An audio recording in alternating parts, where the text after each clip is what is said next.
여러분 펠리카니즘이란 말을 들어보셨나요? 저는 처음 알게 된 말인데 이 펠리칸의 지극한 새끼 사랑에서 나온 말이라고 합니다. 여러분 펠리칸이 이 뿌리가 길고 그 부리 밑에 주머니가 있잖아요. 주머니 이렇게 늘어진 주머니가 있는데 자루 주머니라고 부르죠. 평상시에 이 펠리칸이 그 자루 주머니에 먹이를 담아서 새끼를 먹이곤 하는데 겨울이 되면 먹이가 다 떨어집니다.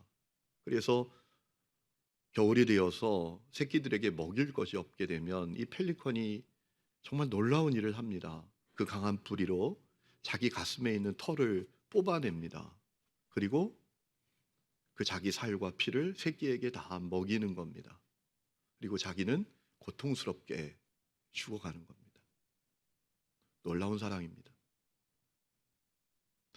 이 펠리카니즘이란 말이 그래서 만들어진 말입니다. 희생정신, 이타정신이란 표현으로 사용되고 있습니다. 어릴 적에 시골에 가면 논에서 우렁이를 이렇게 잡았던 기억이 있습니다. 가끔 이 물에 속이 빈 우렁이 껍데기들이 떠다니는 것을 봤습니다. 그때는 잘 몰라서 속빈 우렁이라고 타박했는데 여러분 그 속빈 우렁이 껍데기에 놀라운 사랑이 또 숨겨져 있는 것입니다. 우렁이들은 자기 몸 안에 새끼를 낳습니다. 그리고 새끼를 품고 삽니다. 그러면서 자기 몸의 양분을 새끼들이 다 빨아먹게 한 다음에 자기는 결국 텅 빈 껍데기로 남겨지게 된다라는 거예요. 놀라운 새끼 사랑입니다. 여러분 그런 모습을 보면서 그런 생각을 해봅니다. 동물들의 그런 모습이 사람을 향한 주님의 그 놀라운 사랑을 예표하는 것이 아니겠나. 여러분 우리 예수님의 사랑이 얼마나 놀라운 사랑입니까? 죄와 저주 가운데 살다가 멸망당한 우리를 위해서 예수님 성육신 하시고 십자가에 매달린 대속제물 되셔서 자기 생명까지 다 내어주셨어요. 여러분 정말 놀라운 사랑이죠. 여러분 혹시 여러분은 그 놀라운 사랑을 알고 계십니까? 그 주님의 놀라운 사랑이 여러분의 삶에 어떤 영향을 끼치고 있습니까? 여러분 이 주님의 그 놀라운 사랑을 절절히 알았던 인물이 있습니다. 사도 바울입니다. 여러분 바울에게 특별한 교회가 있었습니다. 빌립보 교회입니다. 왜냐하면 바울이 원래 아시아에서 복음 전하려고 했는데 성령의 강권적인 역사하심으로 유럽으로 건너가지 않습니까? 그리고 첫 번째 복음을 전했던 도시가 빌립보라는 도시입니다. 거기서 자세곡 감장사 루디아가 구원을 받습니다. 귀신 들린 여종이 자유함을 얻습니다. 사실 그 문제 때문에 바울이 또 감옥에 갇혀서 말할 수 없는 고난을 겪기는 했지만 그 일로 인하여 간수와 그의 온 가족이 다 구원을 받는 역사가 있었지요. 그 빌립보 교회가 바울에게 특별했습니다. 여러분 빌립보서 1장 3절 이하를 보면 바울이 이렇게 말합니다. 생각할 때마다 이 빌립보 교회를 생각하고 감사하고 기도할 때마다 기쁨으로 기도한다라고 했습니다. 빌립보서 1장 8절에 예수님의 심장으로 사랑한다라고 했습니다. 그러니 바울에게 이 빌립보 교회는 얼마나 특별한 교회입니까? 여러분 바울이 예루살렘에서 체포되어서 로마로 압송을 당합니다. 그리고 자기를 향한 선고를 기다립니다. 죽을지 살지 모르는 공고한 날이 된 겁니다. 여러분 그런데 그런 상황에서 이 바울이 빌립보 교회 성도들에게 편지를 써보냅니다. 그것이 오늘 우리가 읽은 빌립보서입니다. 옥중에서 감옥에서 써보냈기 때문에 옥중서신 이렇게 부르지요. 자, 놀라운 사실은 이 빌립보서 안에 기쁨으로 가득해 있다라는 거예요. 여러분 이 빌립보서는 4장밖에 되지 않는 말씀인데요. 이 4장 안에 기뻐하라라는 말씀이 16번이나 나옵니다. 그래서 이 빌립보서는 별명을 갖고 있는데 기쁨의 편지라는 그런 별명을 갖고 있습니다. 우리가 두 가지 말씀만 살펴보면 빌립보 3장 1절에 이렇게 말합니다. 끝으로 나의 형제들아 주 안에서 기뻐하라. 너희에게 같은 말을 쓰는 것이 내게는 수고로움이 없고 너희에게는 안전하니라. 빌립보 4장 4절입니다. 주 안에서 항상 기뻐하라. 내가 다시 말하노니 기뻐하라. 여러분 빌립보서 안에는 기쁨으로 가득해 있습니다. 그런데 사실 생각해 보면 이해하기 어려운 기쁨이에요. 바울이 지금 기뻐할 상황이 아니지 않습니까? 감옥에 갇혀 있습니다. 죽을지 살지 모르는 그 상황이 소설이나 전기에 나오는 얘기가 아니라 자기에게 실제로 펼쳐진 실제 상황입니다. 그래서 어떻게 바울은 이렇게 기뻐합니까? 어떻게 바울은 이 공고한 날에도 기뻐할 수 있습니까? 그 이유는 오직 하나였습니다. 예수님 때문이었습니다. 바울은 예수님 때문에 공고한 날에도 기뻐했다라는 것입니다. 여러분, 오늘 말씀을 읽어보면 예수님을 향한 이 바울의 절절한 사랑이 가득합니다. 여러분, 바울은 오늘 말씀을 통해서 이런 얘기하는 것 같아요. 내가 감옥에 갇혀 있어서 다행이다. 내가 감옥에 갇혀 있어서 다행이다. 왜냐하면 나의 갇힘으로 말미암아 예수님이 전파되는 데 큰 도움이 되기 때문이다 라는 거예요. 여러분, 12절 말씀 보세요. 형제들아, 내가 당한 일이 도리어 복음 전파에 예수님이 전해지는데 큰 진전이 된 줄 너희가 알기를 원하노라. 자기의 갇힘이 예수님의 전파에 큰 진전이 되었기 때문에 내가 갇혀 있는 게 다행이다라고 말하는 거예요. 자기의 갇힘으로 말미암아 그 로마 황제의 지위를 받는 시위대와 로마의 모든 사람들에게 예수님이 전해지게 됐으니 내가 갇혀 있는 게 다행이다라고 말합니다. 13절 말씀 보세요. 이러므로 나의 매임이 그리스도 안에서 모든 시위대의 안과 그 밖에 모든 사람에게 나타났으니라고 했습니다. 그럼 바울이 로마 감옥에 갇혀 있는 기간은 약 2년으로 보더라고요. 그리고 황제의 주의를 받는 근위대, 시위대라고 표현되어 있는 그 군인들이 약 9천 명 정도 됐다고 합니다. 바울은 자기의 그 갇힘으로 말미암아 황제의 지위를 받는 근위대 9천 명의 사람들과 모든 사람들에게 예수님이 알려지게 됐으니 나의 갇힘이 다행이다 라고 말하고 있는 거예요. 여러분, 이게 정말 쉽지 않은 고백 아닙니까? 제 친구가 교통사고 때문에 감옥에 갔던 적이 있습니다. 얼마나 피곤했는지 운전을 하고 가다가 졸아서 중앙선을 넘어갔는데 마주오던 차를 그냥 정면으로 들이받았어요. 상대방 운전자가 죽었습니다. 그리고 감옥에 갔습니다. 제가 면회를 갔더니 말하더라고요. 다 하루도 더 못 견디겠어. 하루도 더 여기 있는 것을 원하지 않아. 라고 하더라고요. 여러분, 그런데 바울은 어떻게 갇혀 있는 게 다행이라고 합니까? 그뿐만 아니래요. 갇혀 있는 게 유익이라고 말합니다. 여러분, 왜냐하면 내가 갇혀 있는 동안 더 많은 성도들이 예수님을 전하게 되었기 때문이라는 겁니다. 14절 말씀 보세요. 형제 중 다수가 나의 매임으로 말미암아 주 안에서 신뢰함으로 겁없이 하나님의 말씀을 더욱 담대히 전하게 되었느니라. 어떤 이들은 투기와 분쟁으로, 어떤 이들은 착한 뜻으로 그리스도를 전파하나니, 이들은 내가 복음을 변증하기 위하여 세우심을 받은 줄 알고 사랑으로 하나, 그들은 나의 매임에 괴로움을 더하게 할 줄로 생각하여 순수하지 못하게 다툼으로 그리스도를 전파하느니라. 어떤 사람들은 바울이 감옥에 갇혀 있으니까 바울이 이 공고한 상황 가운데 두려워하지 않고 용기를 갖고 담대하게 감옥에 갇혀 있으니까 복음을 위해서 바울을 사랑하는 마음으로, 바울이 못하면 우리가 해야지, 바울이 갇혀 있으니까 이제 우리가 해야 되는 거지, 바울을 사랑하는 마음으로 용기 있게 담대함으로 복음을 전하는 사람들이 있었다라는 겁니다.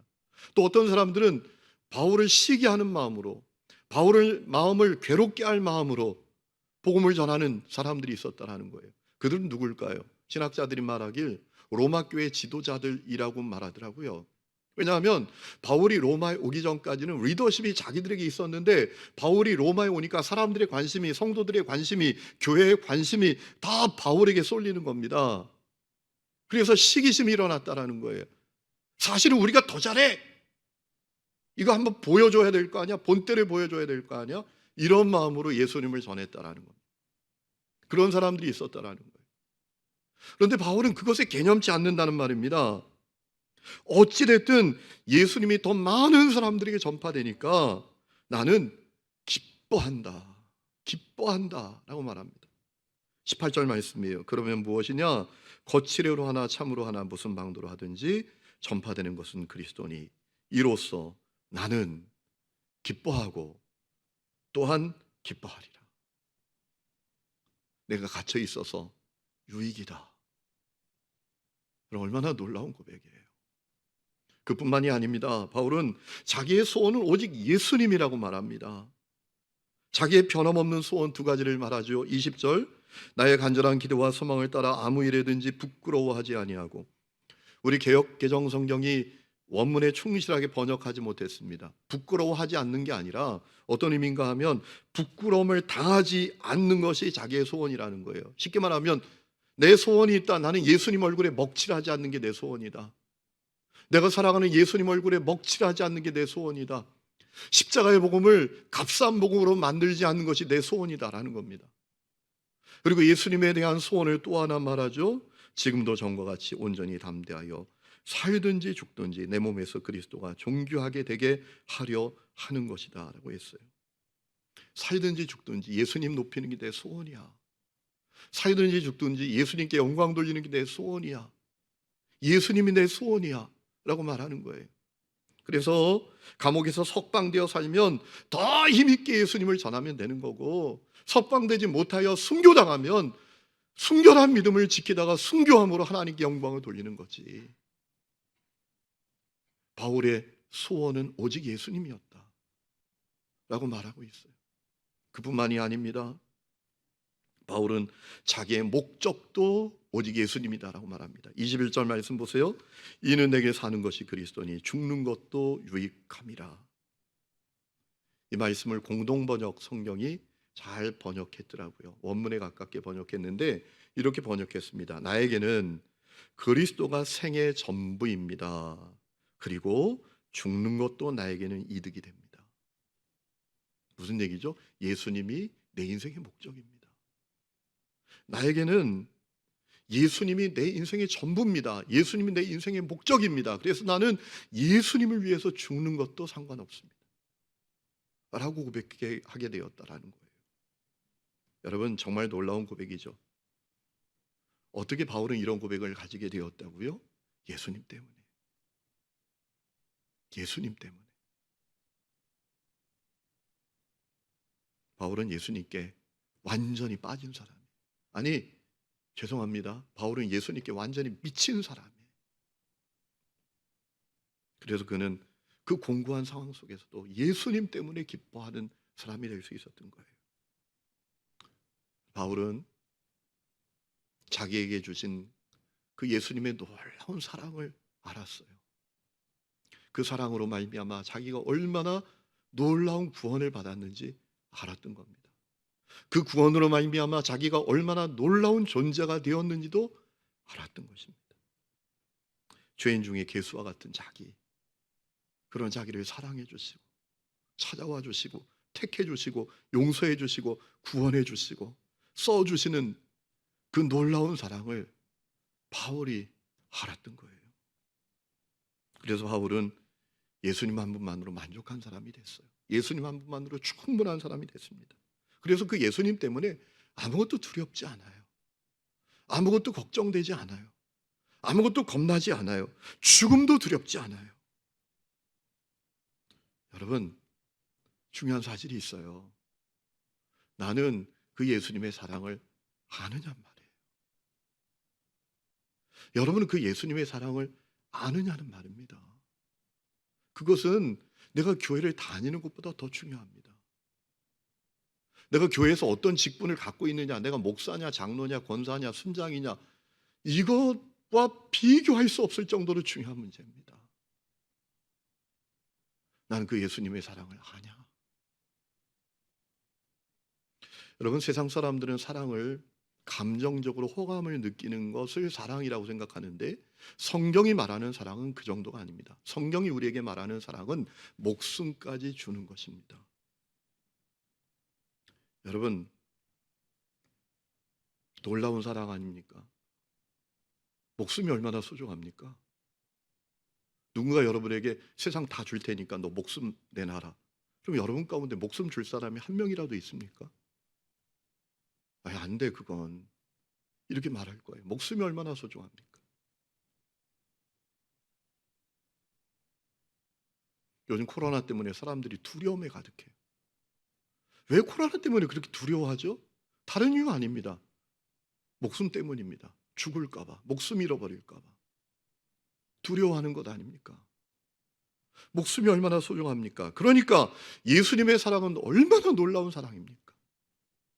나를 위해서 목숨까지 내주셨잖아요.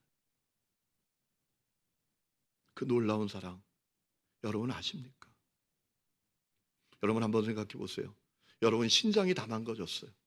그런데 어떤 사람이 나 잘 알지도 못하는데 나를 위해서 자기 신장을 준대요. 얼마나 고마워요. 내가 사고가 나서 앞을 보지 못하게 됐습니다. 두 눈을 다 잃어버렸어요. 또 어떤 사람은 내가 잘 알지도 못하는데 자기 두 눈을 나에게 준대요. 눈물 나게 고마운 것 아닙니까? 근데 우리 예수님은 신장 두 눈 정도가 아니라 목숨을 주셨어요. 왜 주셨습니까? 왜 목숨을 주셨습니까? 다른 이유 아니죠. 우리를 사랑하시기 때문이죠. 사랑하시기 때문이죠. 근데 여러분 생각해 보면 그게 말이 됩니까? 사람이 사랑받을 자격이 있습니까? 사람이 사랑받을 조건이 됩니까? 저는 주님의 말씀 가운데 가장 실감나게 다가오는 말씀이 있어요. 말씀도 실감나게 다가오고 그냥 책에 있는 얘기처럼 보이는 말씀이 있잖아요.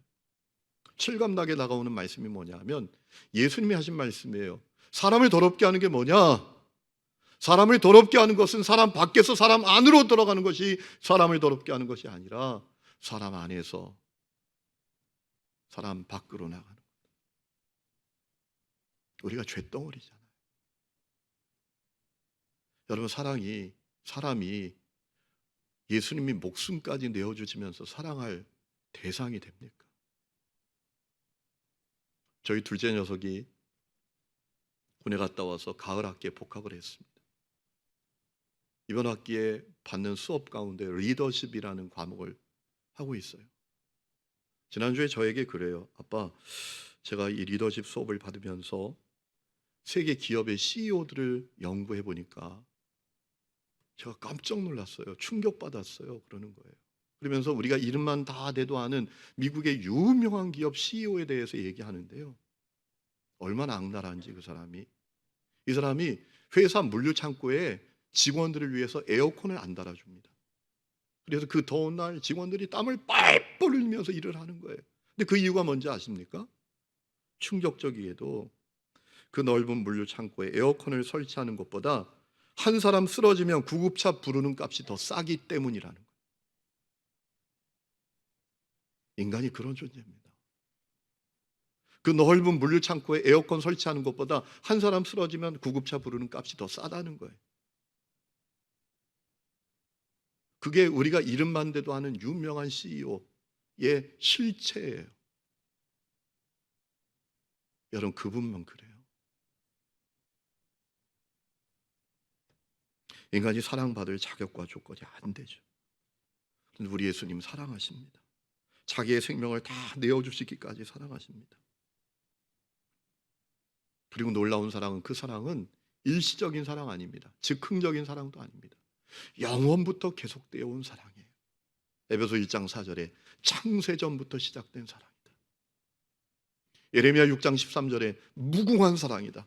내가 너를 무궁한 사랑으로 사랑하였다라고 하셨죠. 영원한 사랑, 변치 않는 사랑. 히브리어로 헤세드라고 말합니다. 변치 않는 사랑, 변함없는 사랑. 여러분 우리는 하나님을 사랑해도 사랑했다, 사랑 안 했다 그러잖아요. 좀 내 인생이 풀리면 사랑했다 하고 좀 어려워지면 별로 안 사랑하는 것 같고 우리는 이렇게 왔다 갔다 하는데 우리를 향한 하나님의 사랑은 영원히 변치 않는 한결같은 사랑이다라는 거예요. 여러분 아가서를 보면 주님의 사랑이 얼마나 강렬한지를 이 솔로몬이 노래하고 있어요. 여러분 아가서 8장 6절에 이런 말씀이 있습니다. 사랑은 죽음같이 강하고 질투는 수월같이 잔인하며 불길같이 일어나니 그 기세가 여호와의 불과 같으니라.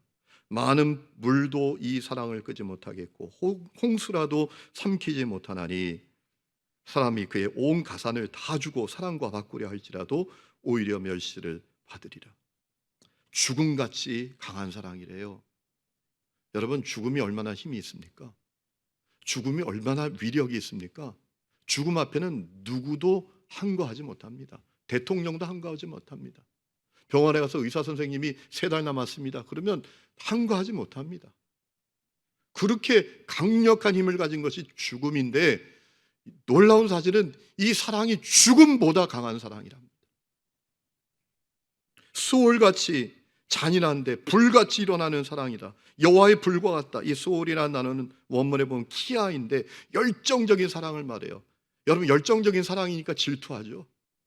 적당히 사랑하면 질투도 안 합니다. 그 사랑이 얼마나 열정적인 사랑인지 많은 물로도 못 끝납니다. 홍수가 나도 그 사랑을 못 끝납니다. 여러분, 누구의 사랑을 말씀하시는 겁니까? 우리를 향한 하나님의 사랑. 우리를 향한 하나님의 사랑을 말씀하시는 거죠. 예수님의 사랑을 말씀하시는 거죠. 우리를 향한 예수님의 사랑은 마치 핵폭탄 같아요. 엄청난 파괴력을 가진 사랑이 우리를 향한 예수님의 사랑이다 라는 거예요. 여러분, 바울은 그 사랑을 만났습니다. 그가 다메섹으로 가던 길에 그 예수님의 강력한 사랑을 만났습니다. 예수님의 핵폭탄 같은 그 사랑을 만났습니다.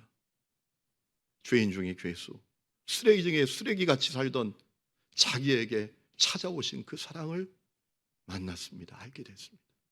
그래서 그 사랑 앞에서 바울은 완전히 무너져 내렸어요. 그 교만이 무너졌습니다. 그의 자아가 무너졌습니다. 그가 세상적으로 그렇게 자랑하던 그 모든 것들 다 무너져 내렸습니다. 그가 그렇게 자랑하던 세상 것들 똥덩어리로 여기게 되었다고 말하잖아요. 배설물처럼 여기게 되었다. 여러분, 그렇게 주님의 강력한 사랑을 그가 만났던 거예요. 그리고 그의 안에 참된 행복과 만족이 생겼습니다.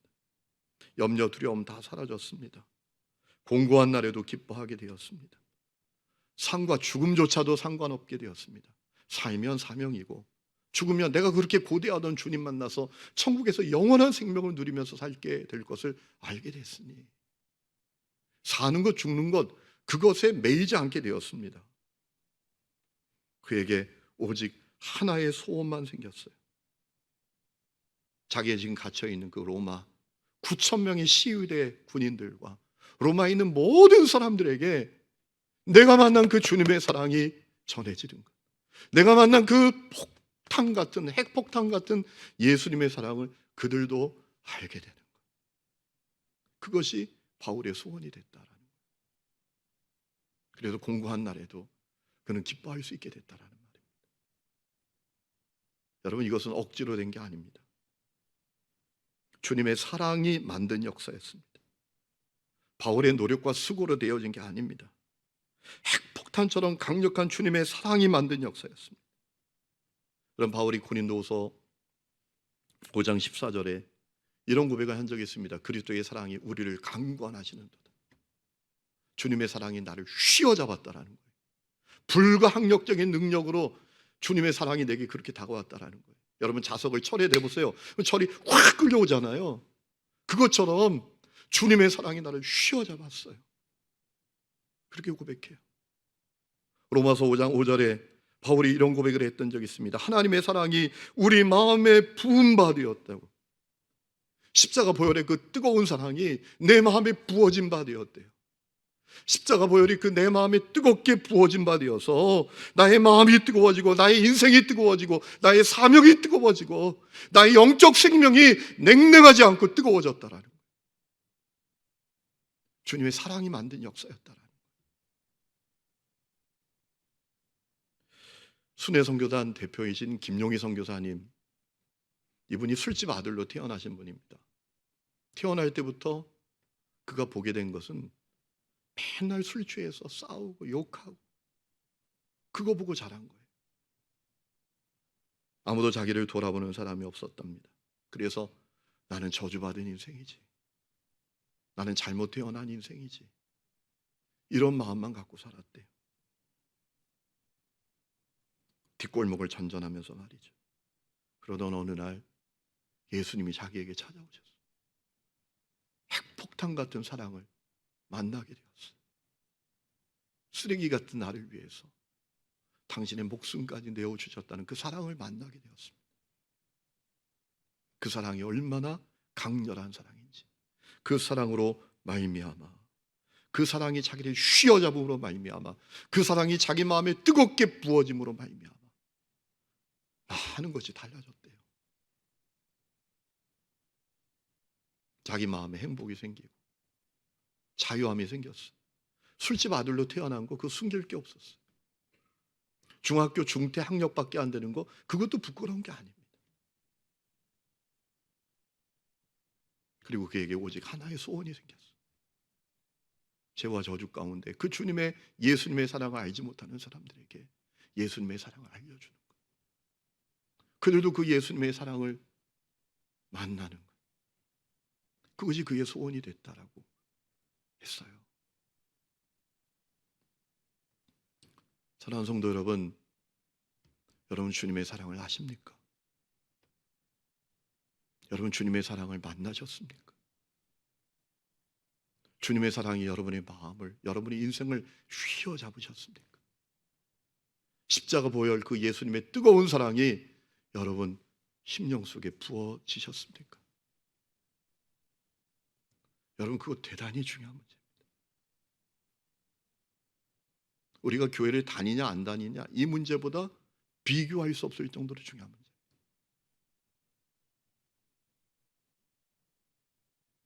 여러분 예수님의 사랑을 아십니까? 만나셨습니까? 여러분 그거 생각으로 알지 못합니다. 확실히 아는 방법이 있습니다. 여러분에게 두 가지 질문을 던져보시면 확실히 합니다. 첫 번째, 그 사랑이 나에게 어떤 변화를 일으켰는가? 내가 예수님의 사랑을 알고 만났다면 그 사랑이 나에게 어떤 변화를 일으켰는가? 두 번째 질문은 나는 지금 그 사랑의 주님을 위해서 무엇을 하고 있는가? 그거 점검해 보시면 됩니다. 바울은 그 뜨거운 주님의 사랑 앞에 반응하지 않을 수가 없었습니다. 그 사랑이 자기를 휘어잡았기 때문에. 그래서 자기 인생을 주님께 드렸어요. 자기의 몸을 주님께 드렸어요. 자기의 시간을 주님께 드렸어요. 자기의 은사를 주님께 드렸어요. 자기의 재능을 주님께 드렸어요. 그래서 빌립보서를 쓰는 이때에 바울이 로마 감옥에 갇히게 된 것 아니겠어요? 그러지 않으면 그가 로마까지 올 리도 없고 로마 감옥에 갇혀 있을 리도 없는 것 아니겠습니까? 여러분 바울이 오늘 말씀을 빌립보 교회 성도들에게 써보낸 중요한 이유가 있습니다. 그것은 그들도 바울처럼 공고한 날에 직면하게 될 것이기 때문입니다. 우리 읽지 않았지만 대단히 중요한 말씀이 있거든요. 29절 말씀 여러분 한번 보십시오. 29절에 보면 이렇게 말합니다. 그리스도를 위하여 너희에게 은혜를 주신 것은 다만 그를 믿을 뿐 아니라 또한 그를 위하여 고난도 받게 하려 하심이라. 너희에게도 그와 같은 싸움이 있으니 라고 했어요. 여러분 바울만 공고한 상황에 처해 있던 게 아니라 지금 빌립보 교회 성도들도 공고한 상황 앞에 직면해 있다라는 거예요.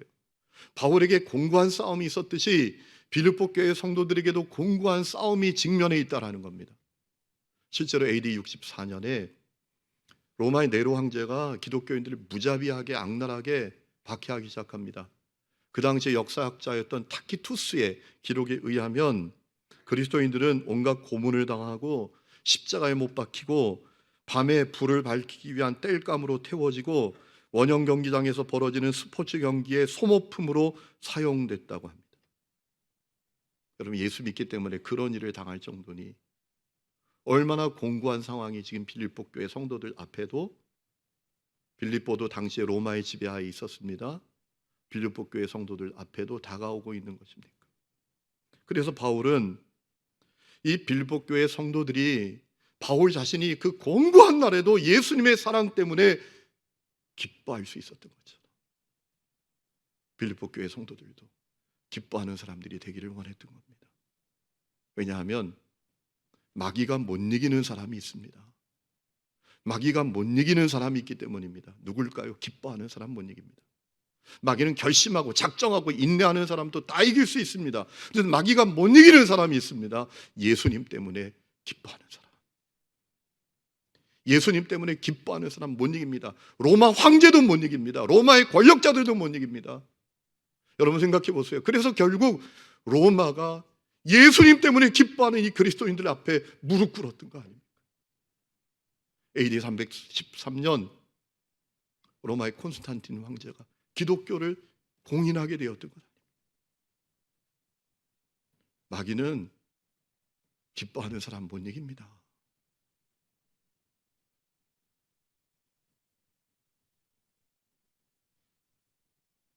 이건 오늘도 똑같습니다. 여러분, 우리 인생에 공고한 날이 찾아옵니다. 코로나 때문에 지금 너무나 힘들고 어려운 때를 우리가 살잖아요. 얼마나 공고한 날이 계속됩니까? 이 어려운 때 예수 잘 믿기가 정말 어렵습니다. 시장에 출근하면 교회 갔다 안 왔나 체크를 당하고, 교회 갔다 오면 너 하루 동안 저기가 있으라 한대요. 따로 격리를 한대요. 이상한 눈으로 교회 다니는 사람들을 쳐다본대요. 우리의 삶이 얼마나 공고합니까? 여러분이 어떻게 이 공고한 날에도 기뻐할 수 있을까요? 어떻게 우리가 이 공고한 날을 이길 수 있을까요? 단 한 가지 방법밖에 없어요. 바울처럼 내게 폭풍처럼 핵폭탄처럼 다가오는 그 예수님의 사랑을 만나는 겁니다. 예수님의 사랑을 정말 알게 되는 것입니다. 그 예수님의 사랑이 나를 휘어잡게 되는 것입니다.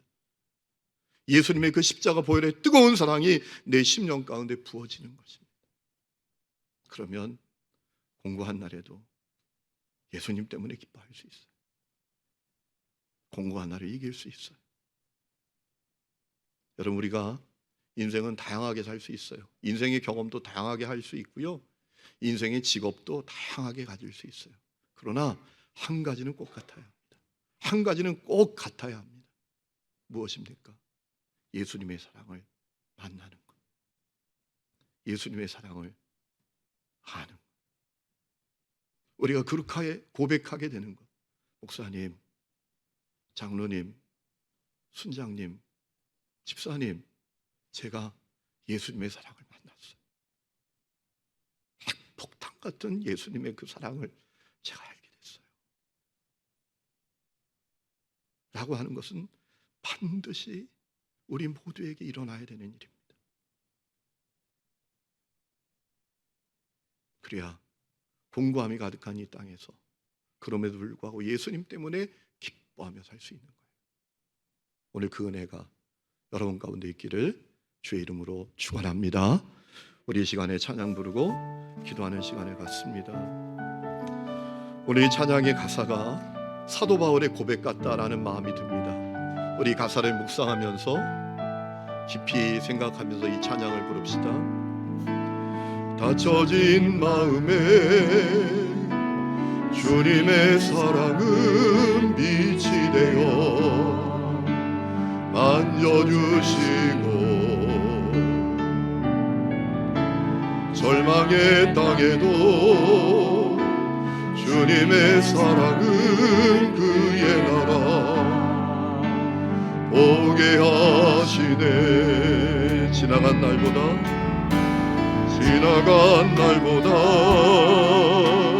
허락한 오늘에 또 새로운 은혜 주시니 영원히 빛나는 그 사랑 안에서 나의 삶은 완성되어 가네. 소망 없는 인생의 아픔 속에도 내 아버지 주님의 사랑 노래하리라.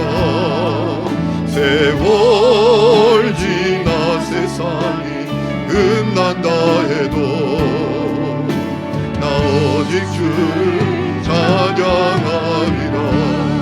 다 함께 일어나서 찬양합니다. 닫혀진 마음에 주님의 사랑은 빛이 되어 만져주시고 절망의 땅에도 주님의 사랑은 그의 나라 오게 하시네. 소망 없는 인생에 소망 없는 인생에 아픔 속에도 내 아버지 주님의 사랑 노래하리라. 세월 지나 세상이 끝난다 해도 나 오직 주를 찬양하리라. 소망 없는 인생의 아픔 속에도 소망 없는 인생의 아픔 속에도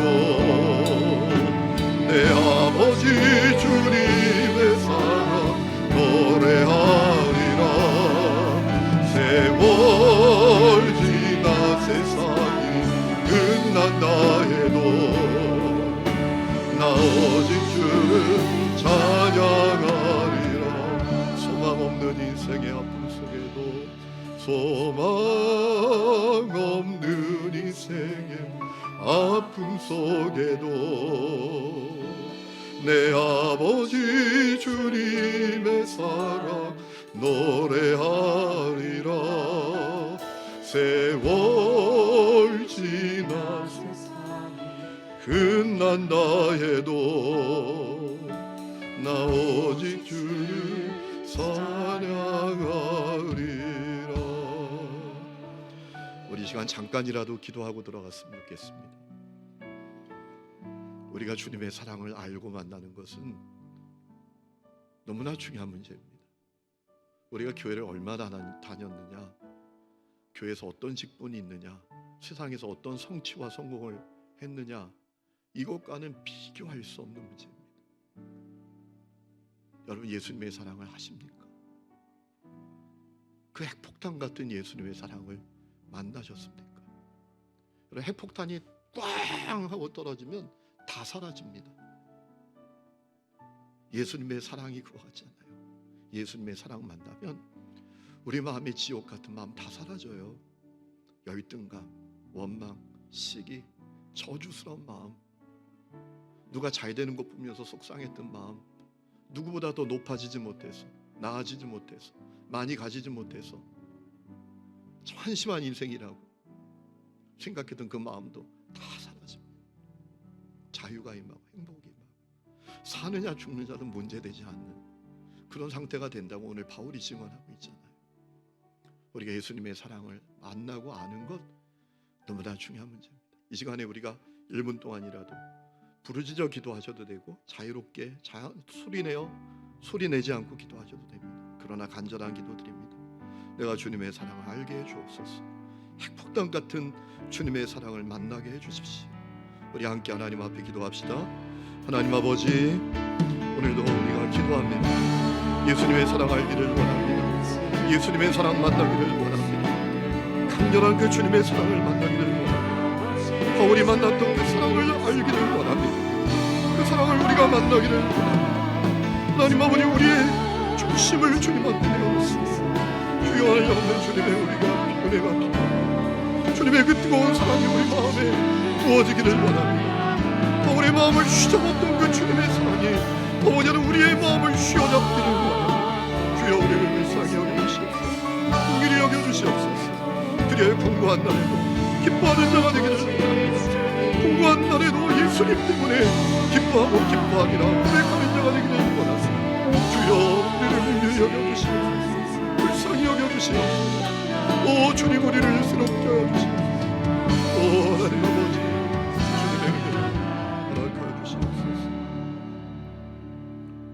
하나님 아버지, 우리가 바울처럼 강렬한 사랑, 뜨거운 사랑, 핵폭탄 같은 그 사랑, 예수님의 사랑 알게 해주시고 만나게 하여 주시옵소서.